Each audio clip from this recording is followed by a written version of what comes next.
হাত আমরা এই এলাকার মধ্যে দেখতে চাই না। আমরা স্পষ্ট ভাষায় বলতে চাই, আজ শুক্রবার, কাল শনিবার, এই 1.5 দিনের ভিতরে যদি এই জালেমকে যদি অ্যারেস্ট না করা হয়, ক্ষমা চলবে না। পরে আইনের আওতায় আমি শ্রীপুরে ওসি সাহেবকে বলবো, প্রয়োজনে আমি ফোন দিব, প্রয়োজনে এসপি সাহেবকে ফোন দিব। আমি আজকের এই প্রতিবাদ বিক্ষোভ সমাবেশ থেকে স্পষ্ট ভাষায় বলতে চাই, আমি যতটুকু জানি ওনার একটা রাজনৈতিক পরিচয় আছে।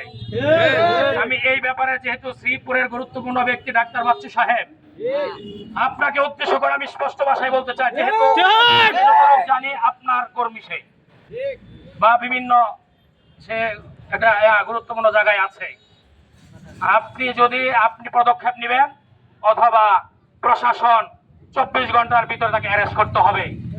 আমার ইমামের কাছে এসে ক্ষমা চাইতে হবে। প্রয়োজনে যেই হাত দিয়ে ইমামকে আঘাত করেছে, আমার ইমাম তাকে ওই হাত দিয়ে আবার তাকে আঘাত করবে। অন্যথায় এর বাহিরে কোনো বিচার আমরা মানব না। প্রয়োজনে এই ট্যাংরা বাজারের মধ্যে মহাসমাবেশ হবে, যেখানে ওকে পাওয়া যাবে। প্রয়োজনে তাকে আমরা চাই না, আইন আমরা হাতে নিতে চাই না। কিন্তু যদি প্রশাসনকে আমি অনুরোধ করব, শ্রীপুর থানার ওসি এবং গাজীপুর জেলার এসপি সাহেব, পুলিশ কমিশনারকে আমি আজকের এই বিক্ষোভ সমাবেশ থেকে অনুরোধ করব, এই কয়েক ঘন্টার নোটিশে কিন্তু এখানে শত শত মানুষ জমা হয়ে গেছে, ঠিক না ভাই আমার? এখনো অনেকেই জানে না, জানলে কিন্তু এখানে হাজার হাজার লোক হইতো। আপনারা যদি আজকে এবং কালকে শনিবার, এই 1.5-2 দিনের ভিতরে যদি তাকে আইনের আওতায় না আনেন এবং সে যদি আমাদের ইমাম সাহেবের কাছে ক্ষমা না চায়, এবং ক্ষমা চাইতে হবে আমাদের অত্র এলাকায় গণ্যমান্য আলেম উলামাদের সামনে, ঠিক না ভাই আমার? মুসল্লিদের সামনে তাকে ক্ষমা চাইতে হবে। অন্যথায় যদি এই জালেমের বিরুদ্ধে যদি জনগণ কোনো অবস্থান নেয়, এর দায় কিন্তু আমরা আলেম উলামারা নিব না। এর দায় নিতে হবে প্রশাসনকে, ঠিক কিনা ভাই আমার? আমরা স্পষ্ট ভাষায় বলে দিতে চাই, কোন সন্ত্রাস, কোন জালেমের জায়গা এই শ্রীপুরের মাটিতে হবে না, ইনশাআল্লাহ। আমরা অনেক কথা বলতে পারি, এখন বলবো না, সময় মতো বলবো। আজকে এবং কালকের ভিতরে যদি এই সন্ত্রাস, এই জালেমের বিচার যদি আমরা না শুনি, তাকে যদি আইনের আওতায় না নেওয়া হয়, অথবা সে যদি উলামায়ে কেরামের সামনে, মুসল্লিদের সামনে আমাদের ইমামের কাছে যদি হাত ধরে ক্ষমা না চায়, তাহলে আমরা তাকে ক্ষমা করব না, ঠিক কিনা ভাইরা আমার? প্রয়োজনে যা কিছু করার আমরা করব, ঠিক কিনা ভাইরা আমার? আপনারা রাজি আছেন? কে হাত তুলেন, হাত নামাই। অনেকে হয়তো মনে করতে পারেন একটা বড় দলের নেতা, এখানে নেতা কোনো বিষয় না।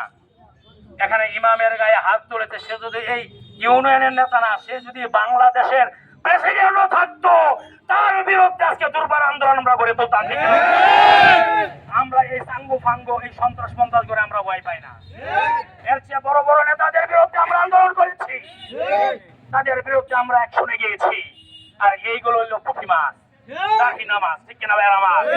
অনুরোধ করব, যদি বাঁচতে চাও, যদি এই এলাকায় তুমি থাকতে চাও, তাহলে এই আজকে এবং কালকের ভিতরে, এই 24 ঘন্টার ভিতরে মানুষের সামনে, আলেম উলামাদের সামনে এসে আমার এই ইমামের কাছে হাত ধরে মাপ চাইতে হবে, ঠিক কিনা ভাই আমার? অন্যথায় যে কোনো অবস্থার দায়িত্ব কিন্তু আমরা নিব না। বারবার আজকে এখানে অনেক ক্যামেরা আছে, ভিডিও আছে, আমরা বলবো না, জনগণের উচিত শিক্ষা দিবে, ঠিক কিনা ভাই আমার?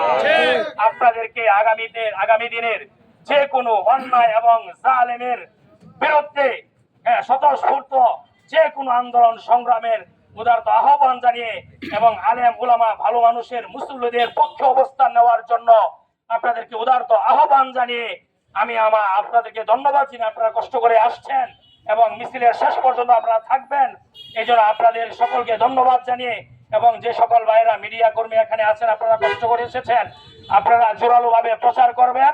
আপনাদের মাধ্যমে আমি আশা করি এই জালেমের শাস্তি আমরা নিশ্চিত করতে পারবো, ঠিক না ভাইয়ের আমার? ইনশাআল্লাহ। এই জন্য আমি বিশেষ করে সাংবাদিক ভাইদেরকে আমি অনুরোধ করব, আপনারা জাতির বিবেক, আপনারা এই আলেমের পক্ষ নেবেন, এই জালেমদের বিরুদ্ধে আপনারা সুন্দর করে লেখালেখি করবেন এবং আপনারা প্রচার করবেন। এই জন্য আপনাদের সবাইকে ধন্যবাদ জানিয়ে এবং এই এলাকাবাসী আজকে যারা শরীক হয়েছেন আপনাদেরকে ধন্যবাদ জানিয়ে আমি আমার বক্তব্য এখানে শেষ করছি। আসসালামু আলাইকুম রহমতুল্লাহ বারাকাতুহু।